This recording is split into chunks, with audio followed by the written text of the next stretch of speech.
Ok. Então, vamos hoje, né, falar sobre essa experiência. Sua definição de obras de arte, na verdade é essa, é mais do que só a minha experiência dentro do ateliê, mas sobre definição de modo geral. Desliga os microfones, Rafael. Vou iniciar já.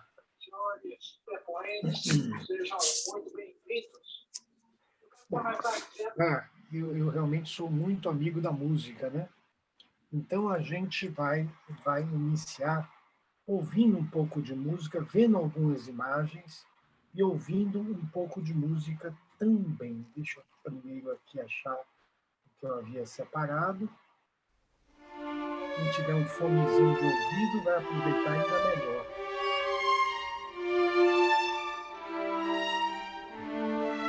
Vamos ver algumas imagens e ouvir um pouco de música.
deixa eu interromper aqui. Seguinte, turma, eu quis iniciar esse encontro mostrando essas músicas e mostrando essas esculturas, porque justamente é tanta emoção, né? São esculturas tão emocionantes, e a música intensifica tanto o contato com isso, que nós esquecemos absolutamente de que aquilo é feito de metal. Quer dizer, a última coisa que a gente pensa é que aquilo é bronze, que aquilo, para ser produzido, foi necessário uma técnica, uma tecnologia, uma quantidade de trabalho inacreditável. Então, e mais, todo este trabalho é feito exclusivamente para desaparecer.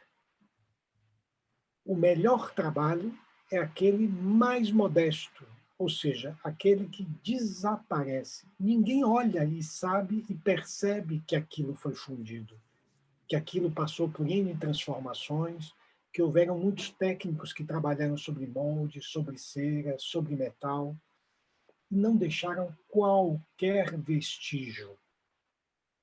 Então, o objetivo poderíamos dizer que o grande objetivo de um fundidor, do artesão responsável por transformar aquela obra de arte que o artista modelou, criou, no metal, basicamente é desaparecer. O artesão, o grande mérito dele é que ninguém nem perceba que passou por todos esses processos de transformação. E isso é, sem dúvida, a coisa mais difícil que existe. Porque o processo de fundição é um processo de muitas etapas, de muitos caminhos. Eu costumo brincar que é como brincar de um conta um conto para o outro, que tem que contar para o outro, que tem que contar para o outro. E, no fundo, você vai passando de uma etapa para uma etapa e aquilo deve não... Ninguém pode mudar aquilo que estava lá no começo da região. Então, hoje eu vou contar um pouco para vocês o que é essa experiência da fundição e o quão é complexa e, ao mesmo tempo, maravilhosa quando ela é invisível, quando ela desaparece. Então, lógico, né, a não ser, evidentemente, que o próprio trabalho artístico seja o trabalho de aparecer os problemas, as questões de fundição. Mas se o objetivo é transformar uma obra modelada, esculpida, seja como for, em um metal, quanto menos se veja ela, melhor. Então, a gente vai aqui prosseguir aqui, desculpe, gente. Israel, desculpa atrapalhar, você está me ouvindo? Desculpa, eu não ouvi, alguém falou alguma coisa. É a Giovana, você está me ouvindo? Oi? É a Giovana. Oi, Giovana, diga. Não, eu cheguei um pouquinho em cima, eu queria saber que escultura é essa primeira obra que você Essas mostrou. que nós vimos um cortejo do grupo, de um grupo dionisíaco, né, com aquela figura em cima, que é do Dalu, está no Jardim de Luxemburgo, em Paris, e a outra, o Burguês de Calais, do Rodin, do Museu Rodin, de Paris. Do Rodin, esse primeiro que você falou que é o cortejo, de quem é? É do... Acabei de falar. Você falou, mas eu não conheço. Rodin. Não, o primeiro não é Rodin, não. Dalu. Como é que escreve? D-A-L-O-U-X, eu acho. D-A-L-A-U-X. É uma escultura muito famosa. No Jardim de Luxemburgo, em Paris também. Muito bonita. E de que época que é? 1800? Século XIX. Século XIX. E a música de quem era, de fundo? A música Requiem do Mozart. O Requiem, eu vi uma música religiosa, né? Bom, deixa eu seguir Obrigada. aqui, viu, Giovana? Claro, desculpe interromper. Então, tá bom. Então, veja só, turma. A fundição de metal, as pessoas pensam que é uma coisa relativamente mais recente do que, por exemplo, a cerâmica. A cerâmica é uma técnica, em tese, muito mais fácil de ser executada. E é fato. De fato, a cerâmica, já existem notícias de cerâmica há 8.000 a.C. Porém, o metal não é muito diferente. Já em 7.000 a.C., já aparecem lanças que são lanças que não são fundidas, porque o forno, naquela época, ainda não alcançava a condição de derreter o metal. Então, ele conseguia amolecer o metal para que ele fosse uma massa esponjosa e fosse batido. Então, quando você faz a análise desses materiais de 7.000, 6.000, 5.000 a.C., você encontra um metal que não foi derretido e conformado. Ele foi amolecido e trabalhado. Só depois é que você vai encontrar nessas flechas, né? Já indícios de fundição, propriamente dito, e aqui, no caso, já essas pequenas figuras, que são figuras que foram já moldadas, ou seja, elas foram criadas em cera, foi feito um molde, esse molde foi esquentado, de modo que a cera escorreu, e o metal necessariamente líquido passou por dentro desse molde e encheu esse molde, formando essa figura. Então, nós temos aí já um sinal de cera perdida em torno de 3.000, 4.000 antes de Cristo. As peças, no começo, elas eram muito maciças. E, por serem muito maciças, elas davam defeitos na superfície. Por quê? Porque quando ela é muito sólida e maciça, quando ela esfria, ela costuma dar um defeito técnico que a gente chama, em fundição, de rechupe, que nada mais é do que contrações da superfície que podem gerar porosidade sobre a peça. Então, peças como essas, que são peças etruscas, maciças, têm uma rudeza muito grande, que é típica de peças fundidas inteiras e maciças. Os primeiros a conseguirem fazer peças ocas são justamente os chineses, que fizeram pela primeira vez peças maiores, mais finas. E eles tiveram que bolar uma coisa assim, ó. Vê se isso fica claro aí para vocês. Eu vou fazer aqui um desenho aqui, né, dessa tartaruga. Eles pegaram essa tartaruga e modelaram de barro. Em cima dessa tartaruga foi colocado uma massa toda de cera por cima da tartaruga. Por cima toda ela, não só por toda ela, né? Foi coberta toda de cera, até formar uma camada inteira de cera na peça inteira. Tá certo? Vamos ver que aqui eu consegui pintar toda ela. Então está toda uma camada de cera por cima daquele barro que ele havia feito. É nessa cera que o artista esculpiu. Aquele barro inicial era só um miolo. Depois, o artista, sabe o que é que ele fez? Ele fez o seguinte, colocou aqui em cima uma boca de cera. E depois aqui, ó, um canal de cera e outro canal de cera, vamos dizer assim. Ele pegou essa peça e fez um molde que cobriu toda ela e levou para o forno de cabeça para baixo. Quando queimou, a cera escorreu.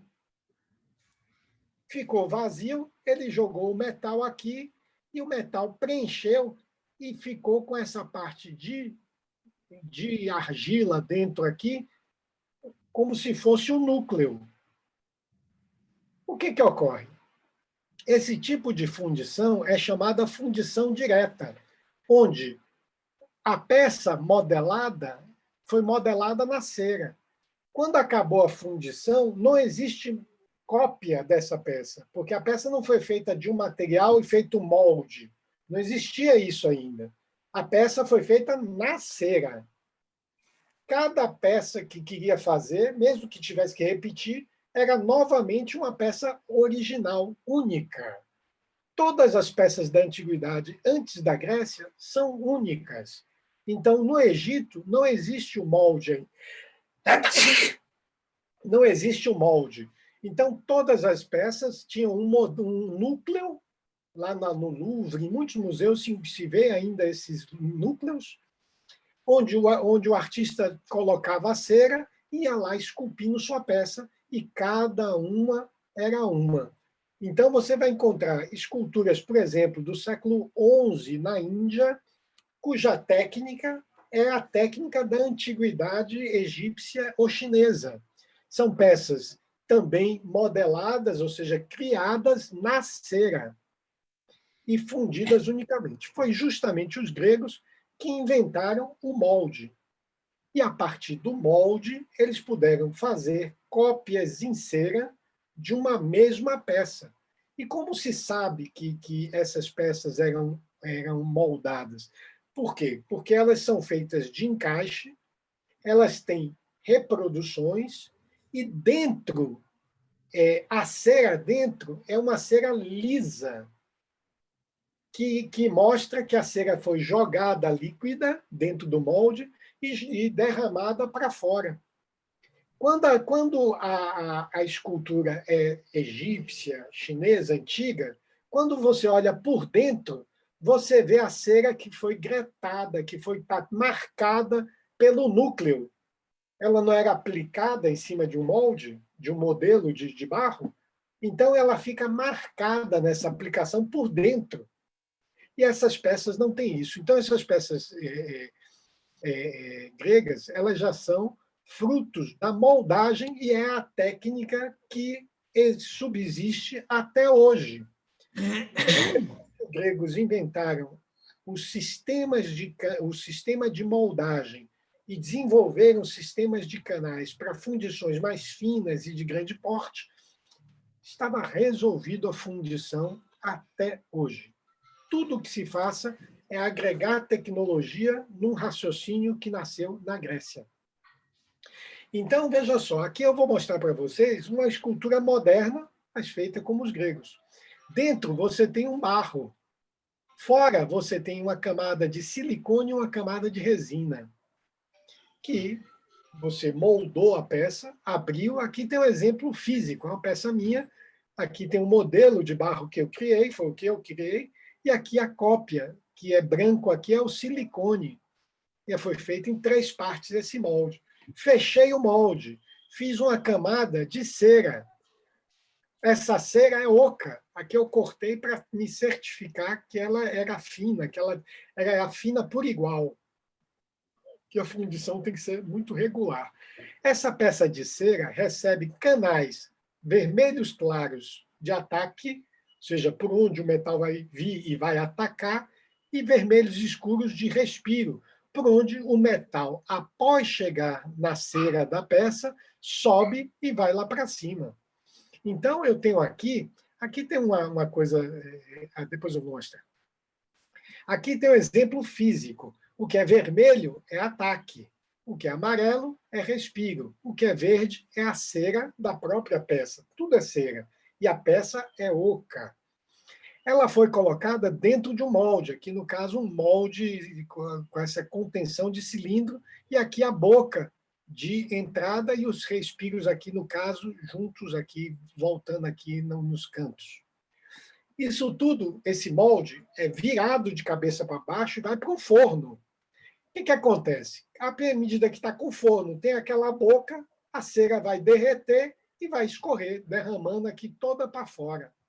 E aqui vai ficar um vazio. Tudo que era cera vai ficar vazio. Esse aqui, essas ligações, é o trava-macho, mas que são... Depois eu explico o que é isso aí com mais calma, se for necessário. Virei de cabeça para cima. O molde estava completamente vazio onde era a cera e joguei a cera líquida pelo canal, que é o canal de vazamento. E ela foi descendo, subiu, e até chegar no respiro para poder voltar. Aqui é o momento da fundição. Jogou no canal de respiro, de ataque, aí depois esfriou, quebrou a peça, e a gente tem a peça, tudo que aquilo que era de cera, agora está de metal. Eu vou ter que tirar todos esses canais de metal, e aí lá vai eu cortar todo o sistema que antes era de cera, agora é de metal. Cortei, aí vim fazendo os acabamentos, não é isso? Fiz aqui os acabamentos, tudo mais. E aí vim para a pátina, que é um trabalho de oxidação sobre o metal. Não é uma pintura, são ácidos que precipitam óxidos, né, sais, e que tem uma cor, normalmente verde, marrom ou preta. E a peça está pronta em metal oca. Tem um pequeno filmezinho aqui que eu acho eu acho que é útil. Perdão aqui. Um minutinho, tá, Tom? Deixa eu copiar lá o link.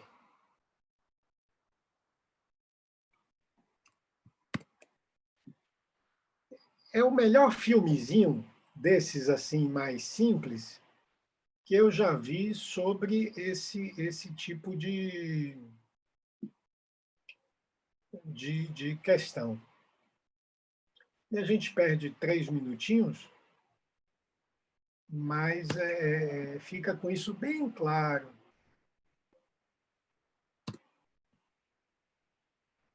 Opa!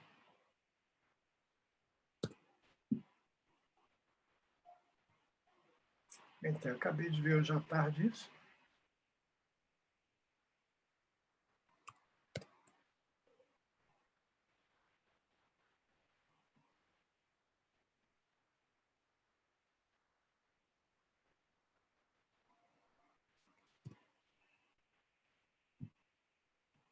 Isso.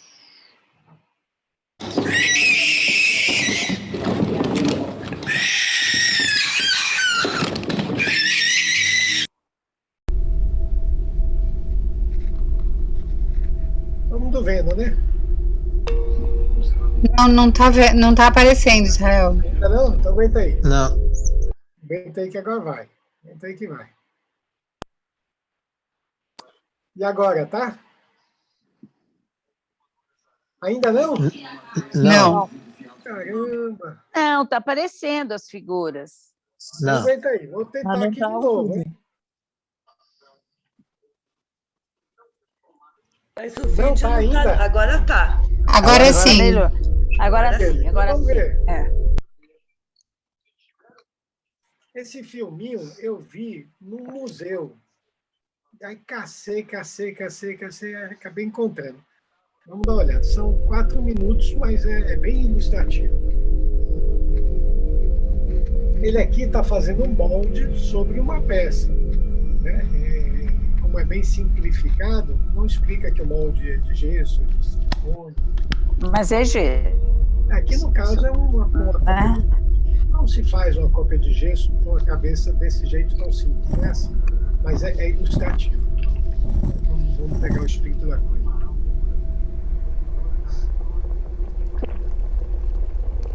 Então vai colocar agora a cera líquida dentro do molde.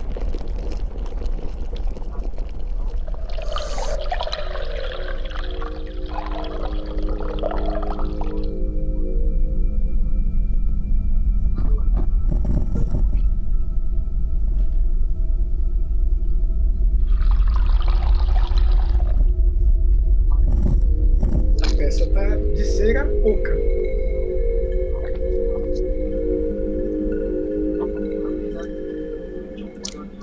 Aí ele vai retocar os detalhes, porque às vezes perde alguma coisa na cópia em cera, ele vai ali com cuidado, já viu que agora é um primeiro retoque, ele não pode exagerar, ele tem que ser muito cuidadoso para não interferir no trabalho. Não furar. Para não interferir. Uma coisa que pode... Ele está colocando o sistema final sobre a peça, montou o sistema de ataque, e aí os trava-machos. Nada mais é do que um modo de que o núcleo dentro da peça não desloque durante a saída do fio. Então encheu de gesso, dentro e fora. Fez o bloco até ficar ali na boca. Amélia, desliga o microfone, Amélia. Desliguem seus microfones, tá, turma, para não atrapalhar os demais. Olha ó, que bacana. Tá lá dentro. Aí, ó, tá esquentando e tá indo embora. Olha os travamachos segurando a parte de dentro, para a parte de dentro não deslocar. Aí, ó, tá vazio. Né? Tá vazio, vai lá esquentar o metal. Muito bonitinho o filme, né? Aí jogou o metal líquido lá no... dentro da panela do cadinho, né? Da panela de transferência. E agora jogando lá dentro, olha lá. Seguindo agora todo o caminho que era de cera. O núcleo não se movimentou, foi para o canal de respiro. Está subindo. Esfriou.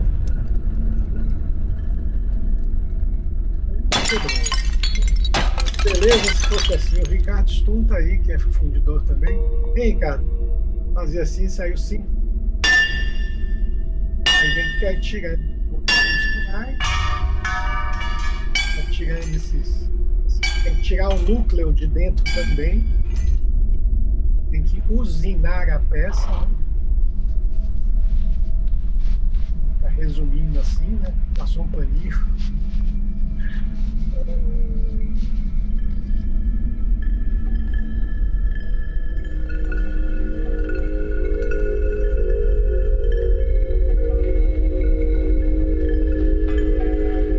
Aqui acho que ele nem fala da parte. Bom, mas o raciocínio da questão da fundição é bem útil, né? Ajudou isso aí a ficar mais claro? Miti, prazer te ver, Miti. Muito legal, achei bom. Perfeito. Muito bom resumo. Eu não estava entendendo. Ótimo, né? Então vamos seguir Eu aqui não para estava frente. entendendo, agora deu para entender. Israel, para que serve o canal de Respira? Não entendi muito. Como é que é? Para que serve esse Não, canal de o negócio está rodando ainda, né? Pronto. Então vamos seguir agora, turma. Israel, para que serve esse canal de Respira que você falou? Para que serve o quê? Canal de Respira. Não, os canais é por onde passa o metal. É por onde você constrói os canais de ataque de respiro de cera, que eles são perdidos, por isso cera perdida, fica o espaço vazio, onde o metal líquido entra e sai pelo canal de respiro, porque respira lá em cima. Para sair os gases também, né? Para sair os gases do metal. Também. Não vou entrar aqui tecnicamente, mas é só para ter uma ideia mais... Bom, aqui, turma, o que ocorre? Depois desse período grego, que se inventa a fundição dessa forma, existe um período áureo na Grécia e Roma, e você vai encontrar obras-primas. Essa peça é de um boxeador, uma peça imensa, e se vê aí um esmero de detalhe, aí são fundições em cobre puro para dar o vermelho da figura. Então, existe um primor muito grande. Depois se descobre, muito mais para frente, se imaginava que essa loba capitolina era da época romana. E depois vai se descobrir que não, que ela é medieval. Por quê? Porque se faz uma série de análises de procedimentos e se descobre que essa peça foi fundida em fundição direta, como aquelas chinesas e aquelas egípcias, como eram feitos os leões da Idade Média. Então, toda essa tecnologia grego-romana, na verdade, se perde naquele período, e você vai ter na Idade Média, que você tem lá um colapso de uma civilização que tudo é perdido. Então, a fundição volta de novo a se reinventar, e você vai ver na Idade Média uma fundição que, de novo, faz o caminho que se fez na Antiguidade egípcia, etc. Toda a fundição da Idade Média, ela não tem o domínio do molde e ela é fundida como os egípcios, como os romanos, ou como os chineses. Justamente essa peça do Benvenuto Cellini, que é esse Perseu, é considerada a última obra realizada dentro dessa técnica da fundição direta. Então, o Benvenuto Cellini tem a autobiografia dele, que ele fala do processo que foi uma peça de quase 3 metros, modelada na cera e fundida de uma vez só. Foram 2 anos para preparar a fundição e a peça, e se tivesse dado errado, teria perdido todo o trabalho de modelagem, porque não havia molde. Foi uma peça única, fundida como na Idade Média, né? Só depois dele é que você vai ver renascer o molde e vem novamente uma fundição como a fundição grega. Um dos grandes exemplos é justamente a estátua equestre de Luís XV, perdão, que é uma obra de 1750, mais ou menos, e que foi totalmente registrada. Então, é uma estátua equestre gigantesca, que foi modelada em argila, foi moldada, toda ela em gesso, em pequenos pedaços. Depois foi feito uma peça em cera gigante, e aqui o que tem fumacinha é onde está o respiro, e onde não tem fumacinha é o canal de ataque. Aqui dentro da peça, que tem o refratário, tem toda uma estrutura metálica que suporta o peso desse colosso. Aqui é como se fosse uma radiografia. Veja, 1750. E essa peça está enterrada num subsolo e ela foi completamente moldada, e aqui dentro foi feito um grande forno para que essa cera escorresse. Então, olha aqui, ó, aqui dá para ver o forno. Aqui era um subsolo, onde a peça foi colocada, foi feito o molde, jogado carvão aqui dentro, ficou queimando durante meses, talvez, para que toda a cera escorresse, e depois que a peça estava limpa de cera, foi jogado aqui de cima o metal aqui que foi descendo por todos esses canais para preencher essa peça. Depois a peça foi içada, tirada dessa casa e instalada no monumento. Aqui, por coincidência, eu estando em Paris, em uma fundição, a fundição Coubertin, encontrei essa peça sendo restaurada, a original. Então, vocês veem o tamanho dessa peça, que foi fundida de uma vez só, em 1750. Então, olha só a qualidade desse trabalho, todo ele, né? Dentro desse processo. Depois, essa técnica de se fundir monumentos de uma vez só, com todo esse know-how e esse investimento, se perde também com o fim do apogeu das monarquias e da igreja. O mundo se torna muito mais burguês e republicano, e existe uma necessidade de obras públicas, obras para as casas, e se cria o hábito de se produzir de forma mais econômica e simples por partes. Então, os próximos monumentos, como aqui o Ramos de Azevedo, aqui de São Paulo, você pode ver aqui o corte. Ó.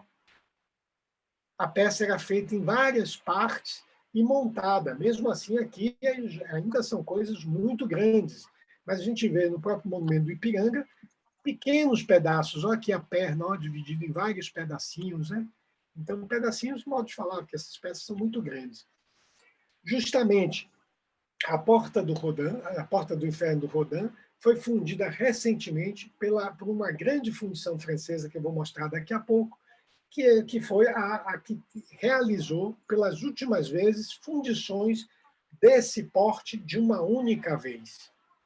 Né? Então, hoje, não existe mais fundições que trabalham nesse sistema do barroco, etc. E tal, etc.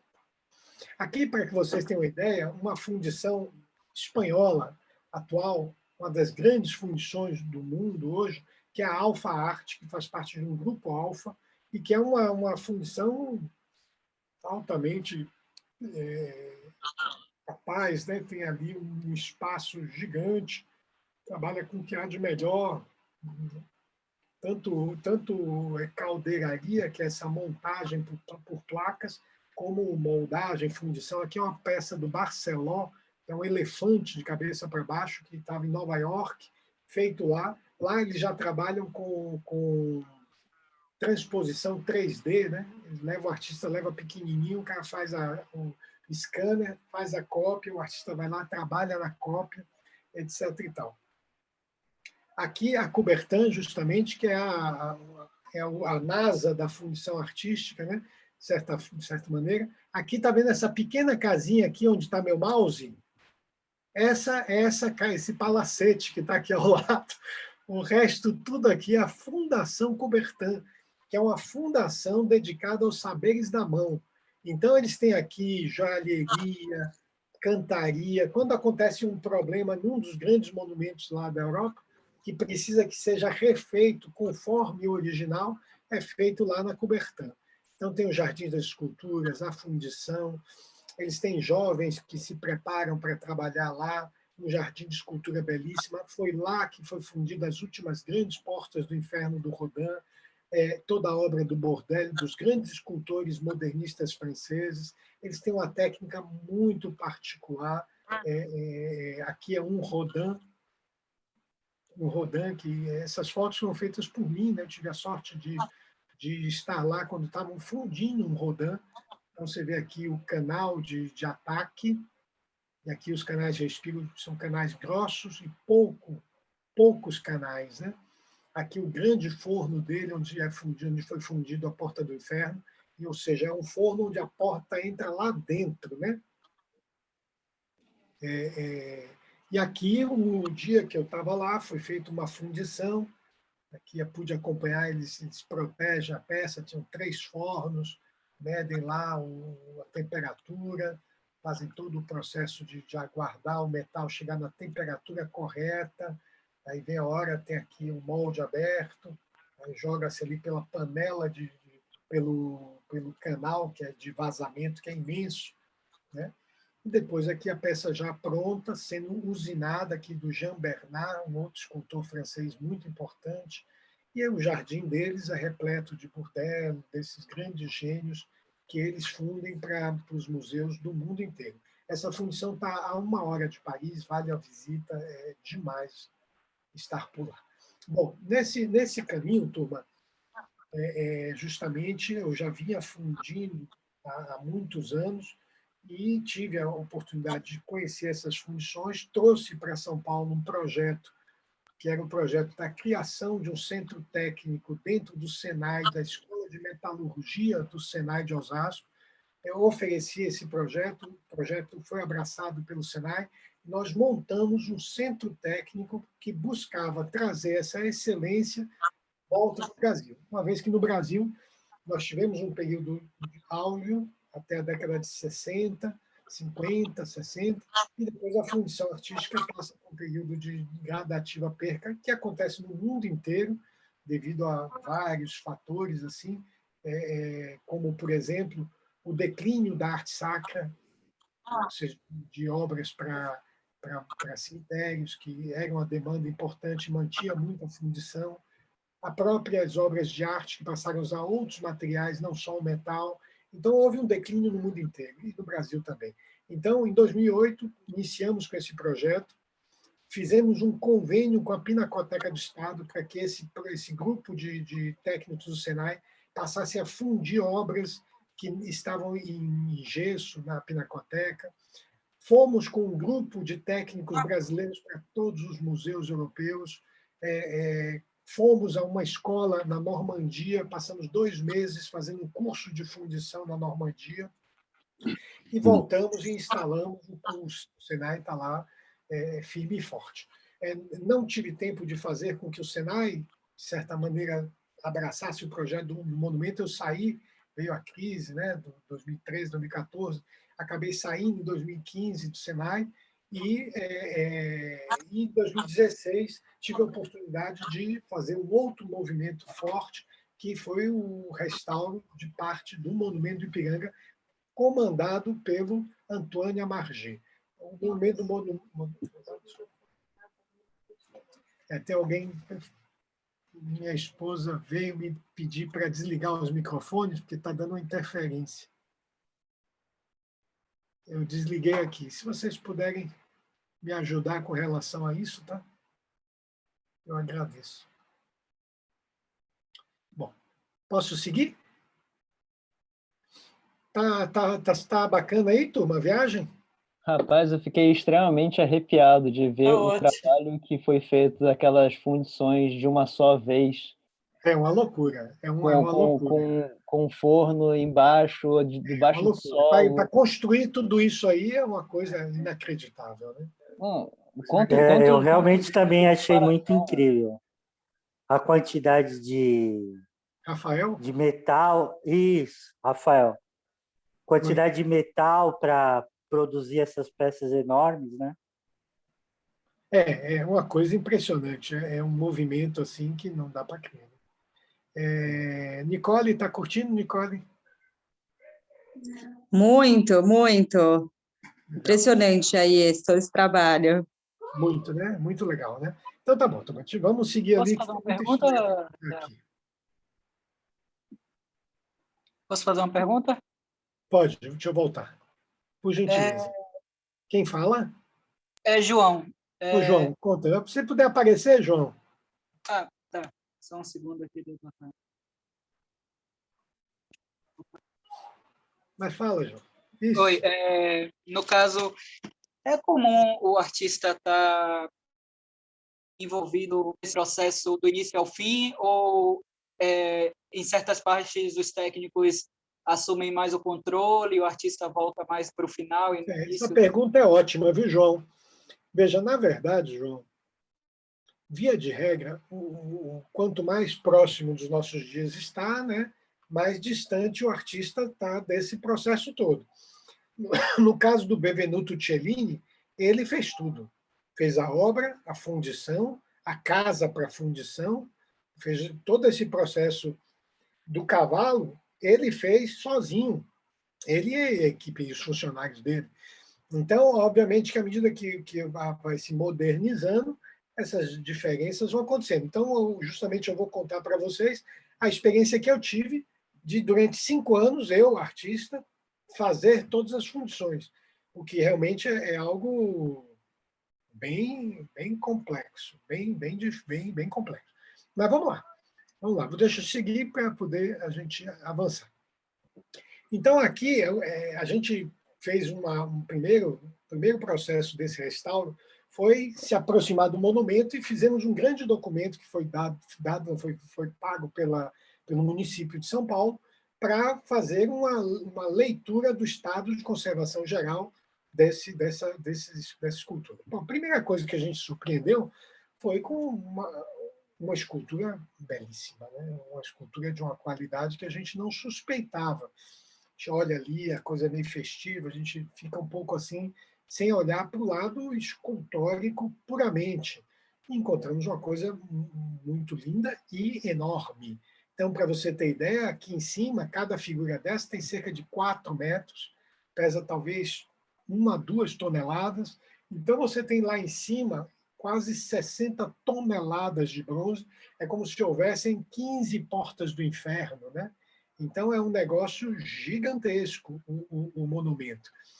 O Antônio Amargé é o grande restaurador francês, que é um dos grandes restauradores do mundo. Ele foi quem restaurou os burgueses de Calais, o pensador do Museu Rodin, agora acabou de restaurar todos os bronzes do Museu Picasso. É um grande restaurador. E foi ele quem veio e trabalhou conosco durante 2 anos, no processo de realização disso tudo. Então, aqui, olha só que coisa mais linda. Eu acho isso aqui um negócio assim muito bonito. Né? Bom, e aí mostrar aqui para você aqui alguns dos grandes problemas que descobrimos, né? Esse vermelho aqui embaixo, né? Foi feita uma investigação, abrimos um pedaço, foi filmado lá dentro e descobrimos que essas peças são chumbadas com vigas de ferro sobre a base, e esses aros estão desmanchando. Então, essa ferrugem que está escorrendo é essa estrutura metálica de ferro normal, né? Ferro carbono, e que já está se perdendo. Então, vai ser necessário ser tirado essas pernas e feito um canal, né? Arrancar e fazer de novo, etc. Aqui atrás dessa figura, mais preocupante ainda, porque também é uma estrutura, só que com partes cobertas de concreto, e essa estrutura que segura o carro aqui, né? Tá vendo aqui, ó, essas coisas que prendem aqui embaixo? Vocês vão ver as que estão perto, onde junta a água, estão todas comidas. Aqui se perdeu completamente, né? Então, há muito o que fazer. Aqui, esse grande painel acabou sendo o que nós fomos contratados para realizar. Foi feito primeiro o estudo e depois realmente houve recurso, ainda na gestão do Haddad, para fazer esse negócio. E aí nos deparamos com a situação, primeiro, várias ligas diferentes, né? Então, cores diferentes, com ligas diferentes de metal, uma situação muito danificado, né? Já não se conseguia ler as figuras, né? O que havia ali por trás, nem nada disso, né? As espadas completamente destruídas, e aí foi feito primeiro um mapa de danos, onde o que é quebrado, o que é fissura, o que é corroído, etc. e tal, tudo isso anotado um por um, cada um, todo um mapa. Depois o Senai foi lá e fez uma leitura através de um equipamento de energia nuclear, né, que faz a leitura metálica. E nós separamos 70 pontos para poder fazer uma leitura das ligas que existiam, porque eram muito variadas. Depois foi feito um grande andaime e começou, então, a fazer um jateamento com um pó, que era um pó, era coco, a gente achou coco triturado. Então, ele limpava, mas não agredia o metal. E foi feito todo um jateamento, e a peça foi sendo limpa aos poucos, né? Em alguns lugares com jato mais forte, porque tinha massa plástica em muitas regiões. Foram cortadas todas as espadas, fizemos uma visita ao museu para ver as espadas originais, para ver as pinturas, a espada de Dom Pedro, as fotos do monumento como era antigamente, para se fazer todas as espadas de novo. Foi feito todas as espadas, reconstruídos todas as partes faltantes, isso tudo foi fundido na minha fundição já, e fomos reconstruindo. Depois, no final de tudo acabado, foi feito, então, a pátina química, e essa pátina química deu o tom final à peça. E aí nós fomos surpreendidos por uma modelagem espetacular, né? Uma escultura de muita qualidade, né? De muita beleza. Realmente uma escultura empolgante. Né?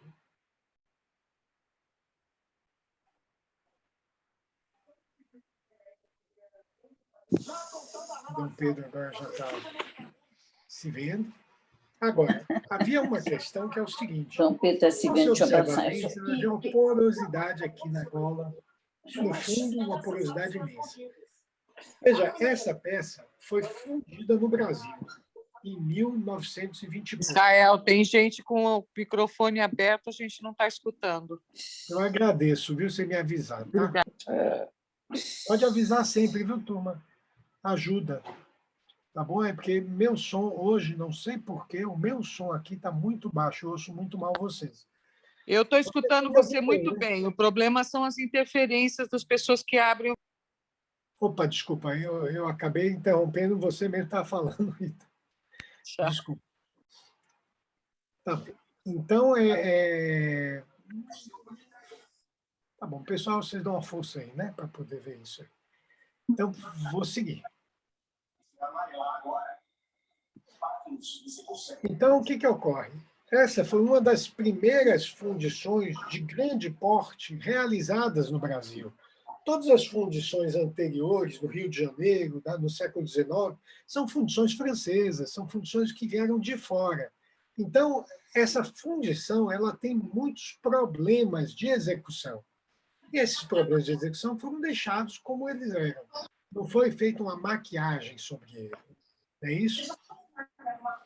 Mesmo assim, é uma peça... Israel, né? por isso que as peças são feitas de ligas Desculpe, tem alguém metálicas. perguntando? Sim, Rafael.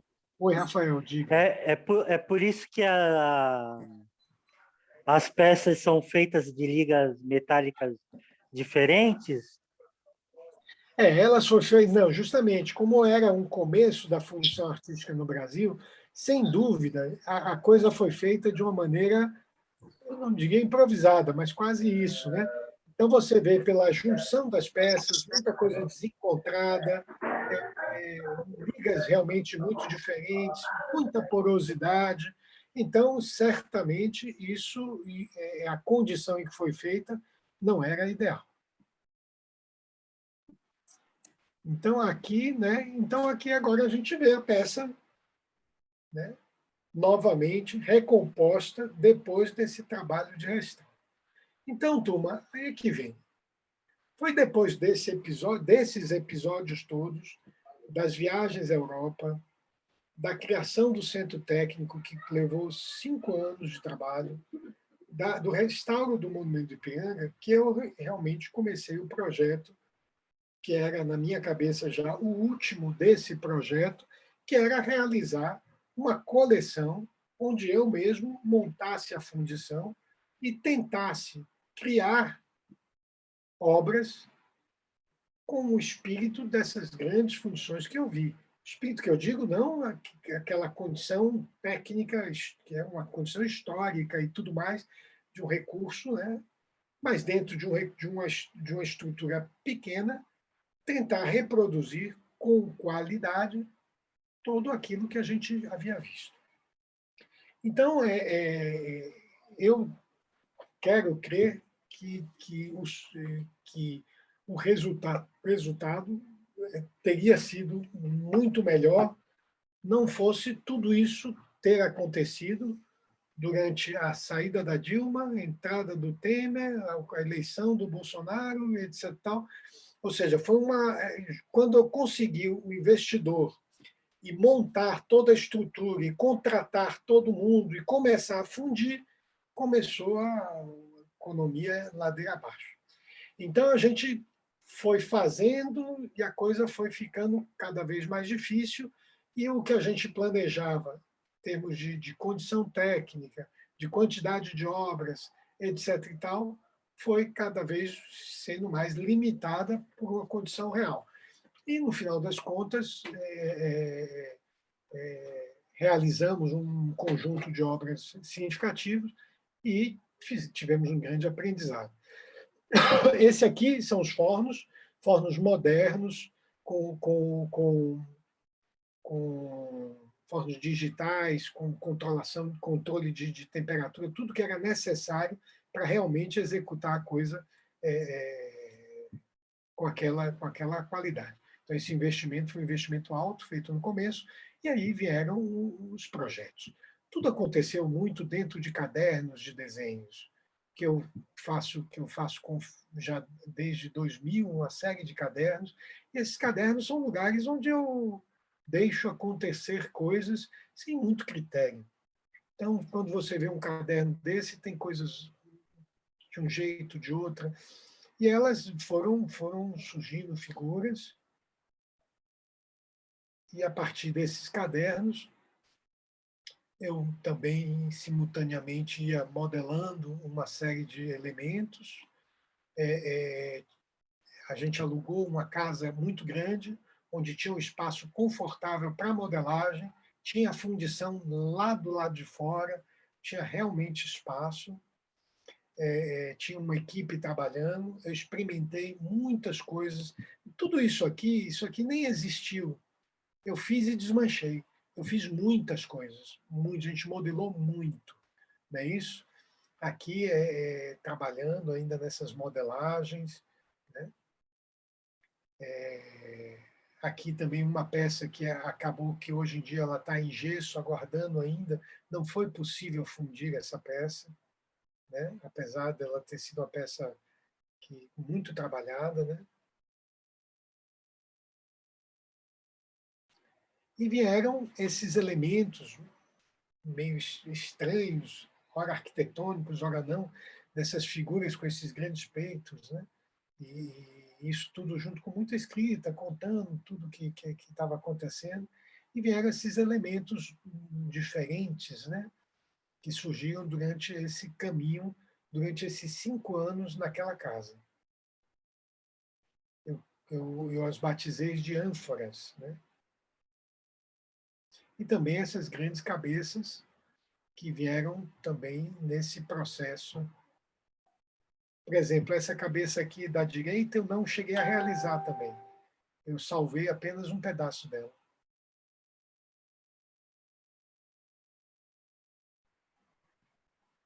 E aí veio o desafio que era fundir essas peças. Então, primeiro, eu tinha a peça de barro. Aqui ela está em barro. E eu precisava transformar primeiro ela em gesso. Então, eu fiz um molde, que é um molde que você faz um molde com uma camada azul de gesso e depois uma camada branca. Depois você enche de gesso e quebra esse gesso branco e azul. O azul, na verdade, a primeira camada de azul é para avisar que quando você está quebrando o molde, você está chegando na cópia em gesso. É famoso, é o molde perdido. Então, isso aqui, aqui mostra, ó, dando a pincelada e fazendo a primeira camada sobre o modelo de barro. Aqui, ó, que foto linda, né? Aqui fazendo a divisão. E aqui fazendo a primeira camada do molde de gesso, né, em azul. E aqui mostra que depois que você abre o molde, você perde o modelo. E aqui esse molde vai ser todo montado e vai ser cheio de gesso. E eu vou ter a cópia de gesso pronta depois. Então, aqui toda ela em pedaços, ela é juntada, né? E depois, então, aqui eu tenho novamente ela em gesso. Por que eu faço isso? Por que eu não faço a cópia e mando para o bronze? Porque se eu fizer isso, eu não tenho um modelo final que vai me acompanhar quando eu for tirar a cera e quando eu receber o bronze. Cada vez que eu for transformando ela lá na fundição, eu tenho um modelo pronto, modelo que é o original realmente. E aqui eu trabalho, deixo ela perfeita. Então, eu produzi tudo aquilo que eu modelei, que eu selecionava, nós produzíamos com moldes perdidos uma série de gessos.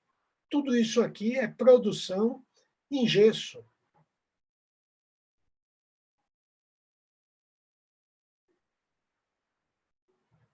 São modelos que foram realizados em gesso. E aí, cada modelo desse, que era escolhido para ir para a fundição, recebia o molde de silicone.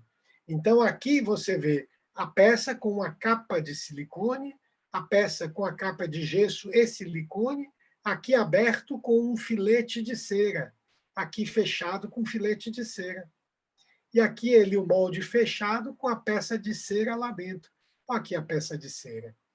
Então, olha só aqui o momento que fizemos o molde de silicone sobre um dos gessos. Então, aqui foi feita a divisão. Bom, esse artesão é o Antônio de Jesus. Quem quiser procurar ele na internet, Antônio de Jesus, vai encontrar ele. É um rapaz que trabalhou comigo muitos anos e um excelente moldador.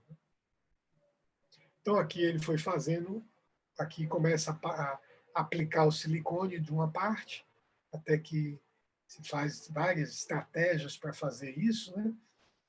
Aqui vai se colocando uma parte de gesso em cima, até isso, um molde desse levou quase 15 a 20 dias para fazer. É isso? Até fazer todas as partes. E aí estava o molde pronto. Então, aqui o molde de silicone com o modelo de gesso. E esse molde de todas as peças, gerou uma quantidade imensa de moldes da coleção. Aqui, novamente, a peça em cera, né? Mas para que a gente possa ir adiante. Então, depois que eu tinha a peça em cera, o que eu fiz? Fiz, então, tirei o cabelo e fiz aqui, ó, duas funções, do cabelo e da cabeça. É oco, né? Fica toda aquela parte de canais, aqui o canal de ataque, canal de respiro, aqui está dentro do molde, aí fica vazio, aí recebe o metal e tudo mais. E aqui as fotos das coisas reais, né? A peça em cera, aqui os desenhos, que esses cadernos eu ia fazendo vários estudos para cada peça que eu ia fundindo. Então, aqui foi uma das peças que fundimos, né? Próxima fundição, 28 de setembro. Aí fizemos o desenho, e aqui é a peça em cera, e sendo feito o canal, o sistema de canal primeiro, né? Então, vejam vocês aqui, né? Aqui o ataque vinha por cá, e aqui o respiro. E ela ficava de cabeça para baixo, né? Aí vai enchendo, até que está pronto e vai para dentro do forno, onde ela vai perder a cera. Então, fica lá no forno descerando durante 4 dias, durante 72 horas. Isso a depender do tamanho do molde. Cada molde desse pesava 500, 600 quilos. Tinha que ter uma ponte para poder botar para dentro e botar para fora. Então, passava lá os dias calcinando. Quando estava pronto, o molde era aberto. O molde era aberto, não é isso? O grupo de fundidores que eram terceirizados, era o pessoal do Senai que vinha, pegava as peças, né?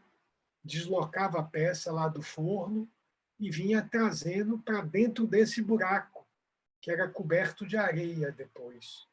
O molde era condicionado lá embaixo com a boca para cima, lógico, né? Já sem cera nenhuma, a cera foi embora. Passou 4 dias lá naquele forno. Desde de manhã, o metal já está lá dentro cozinhando. Está vendo? Está vermelho aqui? O metal está lá dentro a 1.200 graus. Aí chega perto da hora de fundir, a gente vai lá, esquenta a panela de vazamento, porque a panela que vai receber o metal não pode estar fria. Joga, por final, o estanho puro, que é a gente usava uma liga pura, ou seja, bronze, cobre puro, a gente fazia a liga na hora da fundição e vinha lá jogando o metal ali para a panela de vazamento. Depois, essa panela de vazamento cheia, transferia para dentro do molde. Isso aqui vinha, quando aparecia aqui o metal, é porque preencheu todo, fez todo o caminho. Obviamente, dava imagens muito lindas, né?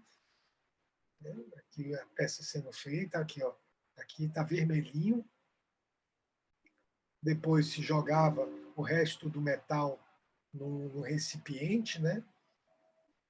E aqui as peças já fundidas. Eram esfriadas e aí depois quebraram. Então, isso foi o dia que quebramos e vimos essa peça fundida. Então, aqui todos os canais... Lembra aqueles pregos? Ele deu uma trinca aqui, foi um problema. Mas olha que bonito, né? Já vendo ela aparecendo, já sendo limpa. Depois que foi limpa, foi tirado os canais, né? Foi limpo as duas partes, é montado. Então, aqui é a parte onde a peça estava aqui separadas e começaram a ser montadas. Olha que bonita também a imagem da fundição, né? Ela já está aqui fundida, aqui tem vários modelos, gessos, peças prontas. Aqui já estamos trabalhando ela bem próximo do final. Né? Aqui o técnico Luciano Mendes, que foi o responsável naquela época, que trabalhava comigo dentro da fundição. Ele fazia essa parte das soldas, né? Aqui também soldando as partes.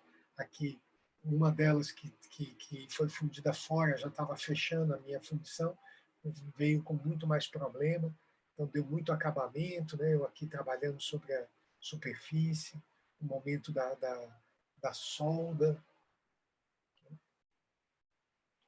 Aqui as peças sendo realmente usinadas, né? E aqui eu podendo, eu mesmo, pela primeira vez na vida, depois de tantos anos acompanhando e fazendo, podendo eu mesmo fazer, né? Trabalhar. as peças aqui já quase montadas, prontas para terminar. Então, veio um período depois, que foi um período de fazer todas essas funções que geraram as peças, né? E aí veio a pátina, que é esse trabalho também de colorir, né? De buscar esses tons que a gente foi pesquisando para chegar num tom diferente, né? Com ácidos muito tóxicos, então trabalhávamos com todos os cuidados que a gente também conheceu lá fora, né? Então, muito zelo aqui também, o Pedro Generoso, foi outro artesão que me ajudou durante um bom período, né? Também fez parte o Ítalo Marciano e a Cidinha, aqui do Rio de Janeiro, né? E aqui as peças ficando prontas, né? Aqui é o momento o Pedro aqui patinando aquela grande, o fundo que foi feito, e depois esse verde que veio sendo realizada, a peça aqui já pronta no ateliê, e aí, então, nós temos finalmente a coleção. Então, agora eu vou passar aqui as peças para que a gente possa apreciar, e depois a gente conversa um pouco sobre tudo isso. Aqui, olha só a cor que a gente descobriu, uma cor que é quase madeira, né? E uma qualidade da superfície muito próxima, né? Da modelagem da argila, né?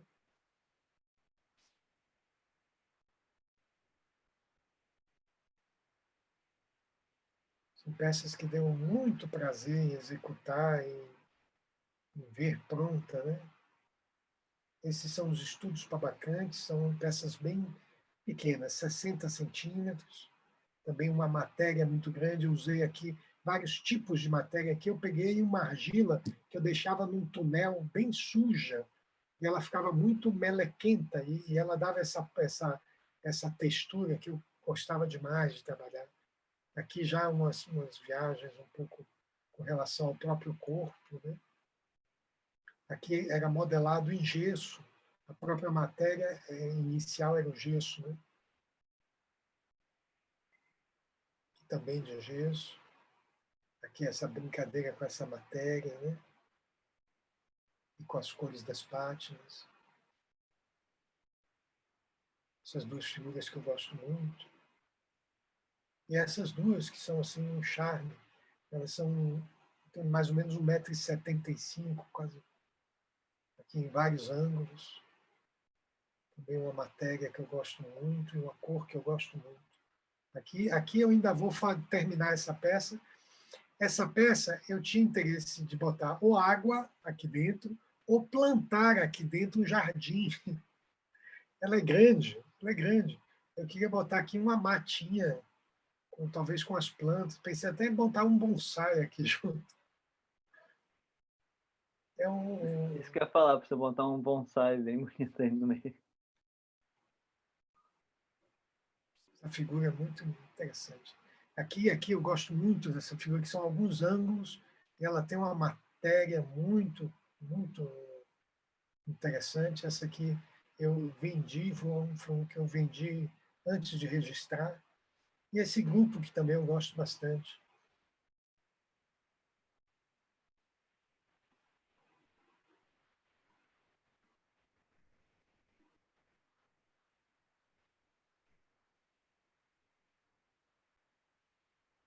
As brincadeiras com essas conchas. E aqui alguns... E também surgiram no caminhar essas figuras que são as ânforas, que elas não só deram bronzes, mas o apelo para a cerâmica era muito grande. Eu acabei criando uma série de cerâmicas que acompanham esses bronzes, né? Então, aqui são os bronzes, os primeiros bronzes dessas ânforas.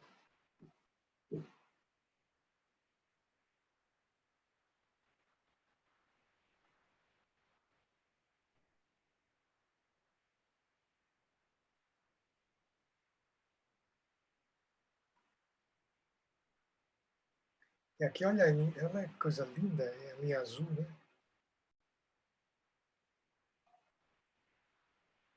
Aqui alguns outros testes de esmalte. E aqui essas cerâmicas puras, que eu gosto demais.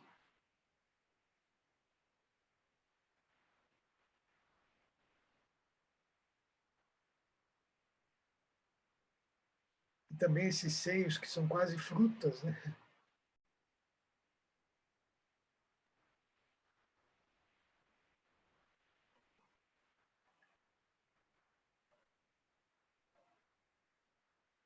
Aqui o conjunto, parte do conjunto montado no ateliê, antes da exposição que aconteceu na Fundação Pro Memória de São Caetano, mas que foi fechada uma semana depois por causa da pandemia. Que foi essa exposição bacanas. É essa história dessa coleção que está agora guardada e aguardando a oportunidade de ser reapresentada. Né? E aí, turma, quem quiser perguntar, falar, nós podemos falar à vontade. Aí. Jael, eu fiquei curiosa se as faces dessas figuras, você trabalha com modelos ou é da tua imaginação? São criativos? Desde que eu vim para esse ateliê, eu nunca mais trabalhei com modelo. Tudo isso foi feito sem modelo. Tudo foi feito a partir do... Eu vinha de uma época muito grande trabalhando com modelos, né? Fiz um trabalho bastante importante, mas aqui, quando eu vim para a Granja Viana, tinha muita dificuldade de conseguir modelo. Cheguei até a ensaiar, retrabalhar com a Denise que está aqui comigo, que está com a gente, Denise Passos. Ela foi lá um dia, não foi, Dê? Se lembra? A gente fez uma sessão de desenhos, muitas das minhas esculturas... Eu fui 2 vezes só. Então, muitas das minhas esculturas é essa moça aqui que está aqui com a gente. As minhas esculturas da época da Teodoro Sampaio, né? Há 20 anos atrás, né? Então, são esculturas que têm já 20 anos. Mas aí, depois, quando eu vim para cá, realmente não havia modelos, era difícil, era complicado fazer a rotina que a gente fazia antes, e eu também estava um pouco cansado, eu achei, né? E aí eu comecei devagar a trabalhar livre, e aí é que começaram a forma a se transformar, vieram aquelas figuras, que as ânforas, vieram essas figuras mais materiais, essa busca da matéria, e foram 5 anos bem produtivos, né? Agora, eu tinha imaginado fazer 5 cabeças grandes, fazer 10 peças em pés grandes. O meu projeto era uma produção muito maior, mas aí, como eu falei, né, veio a tempestade, né, e veio e não para de vir. A verdade é que de lá para cá a tempestade não passou, né?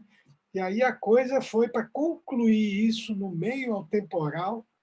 Meus amigos, acho que foi mais difícil do que tudo.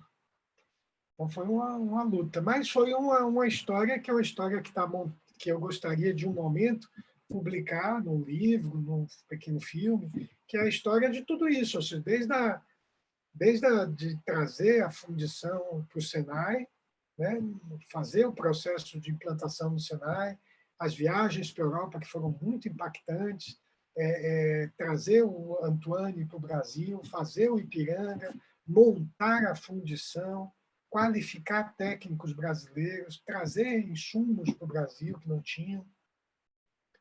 Então, e depois fazer as obras, fazer a fundição. Então, foi um processo de 10 anos que eu gostaria que um dia essa pequena apresentação aqui fosse apresentada de uma maneira correta, né?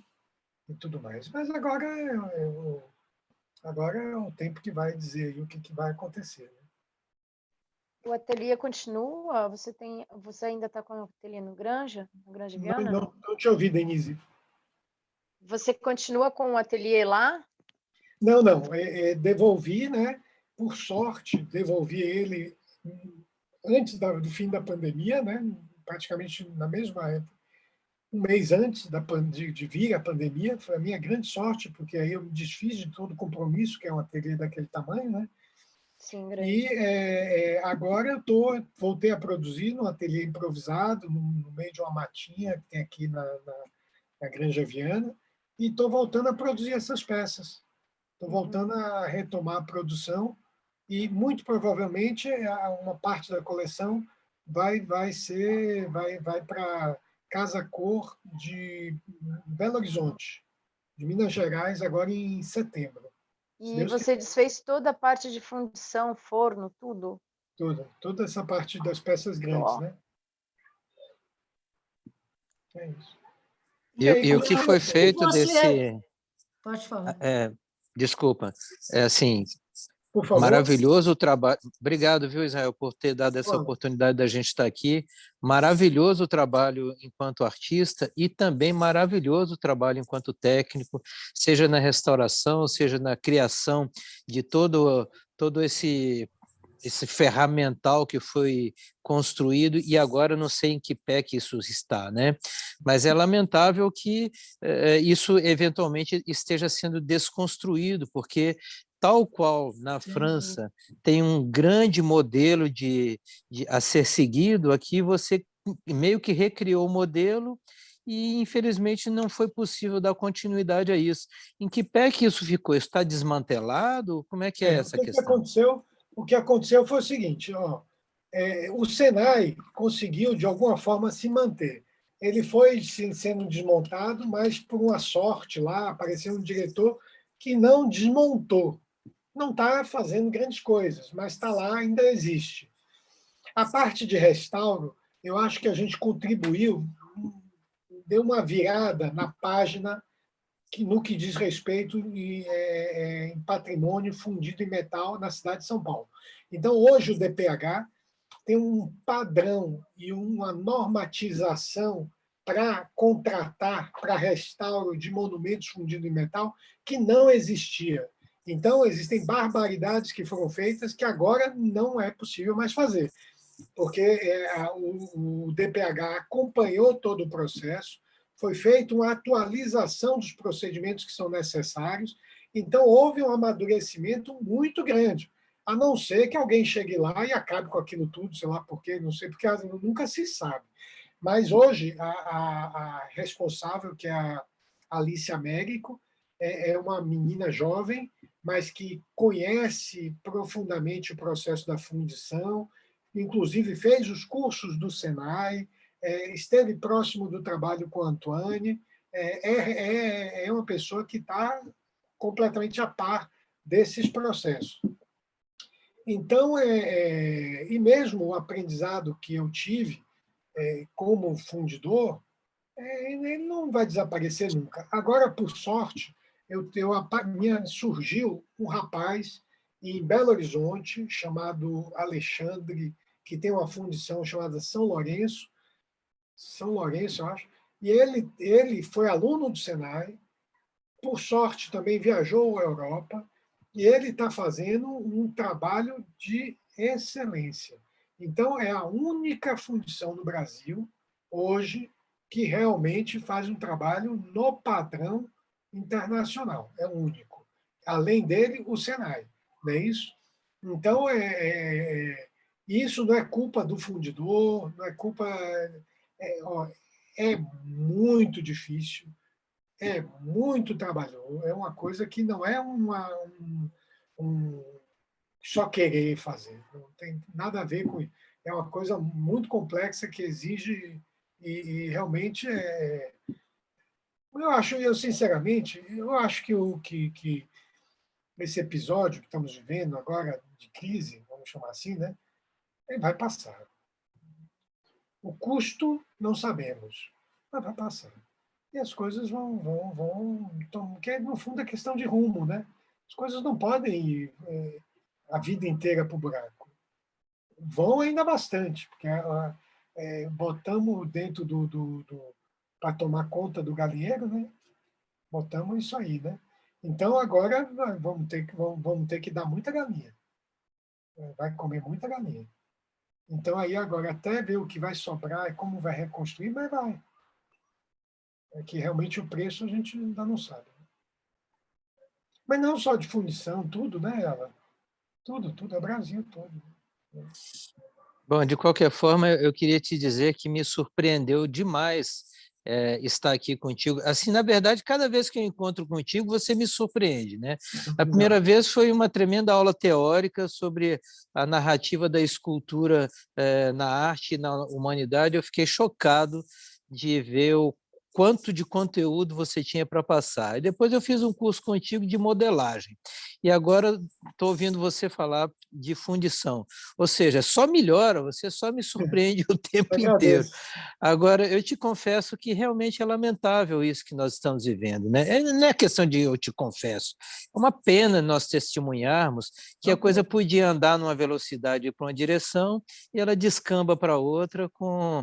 Eu conheci... Está aqui nesse grupo o Stum, que é um colega meu aqui de Brasília, e ele tem uma fundição. Eu conheci a fundição dele e me surpreendi muito, porque é tudo maravilhoso, é tudo muito complexo. Mas o que você mostrou aí tem uma envergadura que o próprio Stum pode testemunhar o quanto realmente complexo tudo isso daí. Já viu tudo isso aí, ele conhece tudo isso aí, Ricardo conhece tudo isso aí.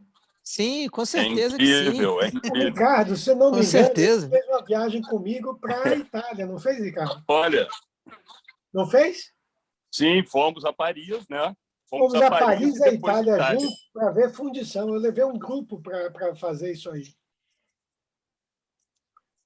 Foi maravilhoso. E o meu testemunho é que realmente, Israel, é um trabalho colossal. Você sabe disso, né? Pois é, e que pena que eu não estava nesse grupo aí, viu? Fiquei com inveja boa aqui agora. Esse grupo foi fabuloso. A gente visitou as melhores fundições, as coleções de bronze, fizemos coisas assim inacreditáveis. Vimos a coleção, fomos no ateliê fantástico. Wolf em Paris, que é uma coisa... o Museu Bourdais, vimos tudo. Foi realmente muito gostoso. Foi uma maravilha. Logo essa pandemia vai passar. Esse presidente vai passar, a pandemia vai passar. E a gente vai fazer outras coisas muito legais também. Como já estamos fazendo, veja, por incrível que pareça, é uma limonada que estamos fazendo com esse limão, meu amigo, que nós já está quase virando caipirinha.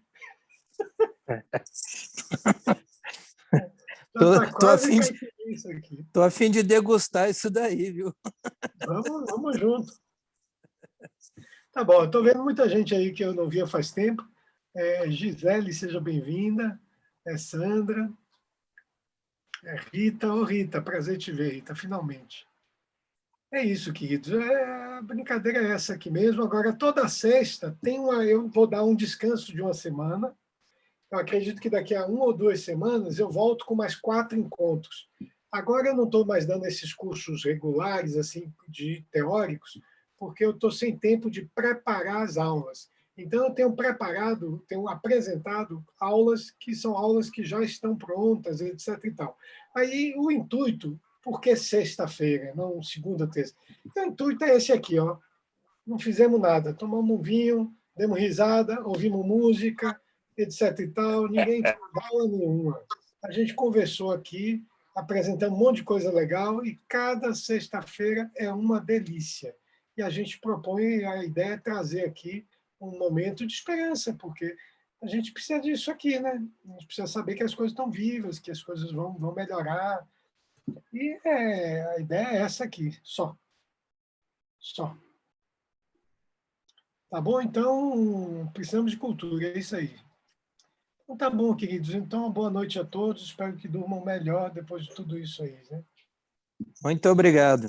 Muito obrigado, Israel. Obrigado, Israel. Obrigado, boa noite a todos. Muito obrigada. Obrigada, Israel. Tchau, gente. Obrigada. Tchau, tchau. Foi ótimo. Muito Tchau. obrigada. Boa noite. Obrigada. Oi, Duari. Curtiu, Duari? Foi maravilhoso, Israel. Obrigada. Tá bom. Muito bom. Israel, eu queria te perguntar, Israel, onde está toda essa coleção maravilhosa que estava na granja, no ateliê? Está no depósito. Está num depósito. Porque são coisas grandes. Nossa, uma maravilha. Eu fiquei encantada pelo teu trabalho, em todos os sentidos, né? De trazer toda essa cultura. A Giovana de fora falando aqui bem. Para cá.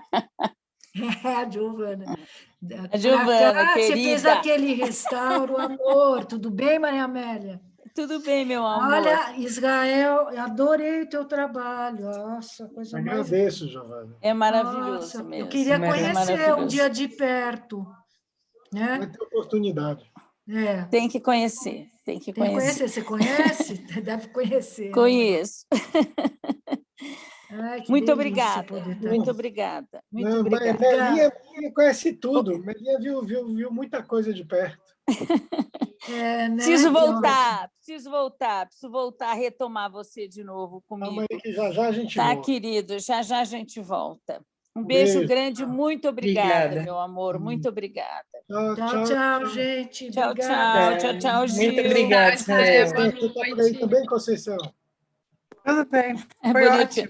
Eu falei.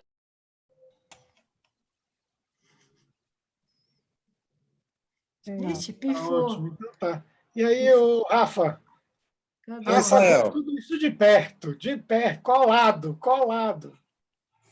Eu tirei até umas fotinhos ali de você com o Pedro. Maravilhoso. É isso aí, Rafa. Faço maravilhoso. Israel, fantástico. Obrigado. Legal. Eu fico feliz. Um abraço. Então, um beijo para todos. Tchim. Que cabelão é esse, Rafa? Tem que se divertir um pouquinho, né? Rafa, que cabelão é esse? Tô deixando crescer. Forever Young. Forever Young. Tá bonito. Tá bonitão. Nossa, vou deixar sem graça. Israel, posso tirar uma dúvida sobre o curso? Oi, aqui é João. Eu posso tirar uma dúvida sobre o curso que você está oferecendo? Fala, João. De modelagem? O João não tem imagem. Fala, João. Sim. Eu queria saber, no caso, eu estou interessado no seu módulo do curso de corpo.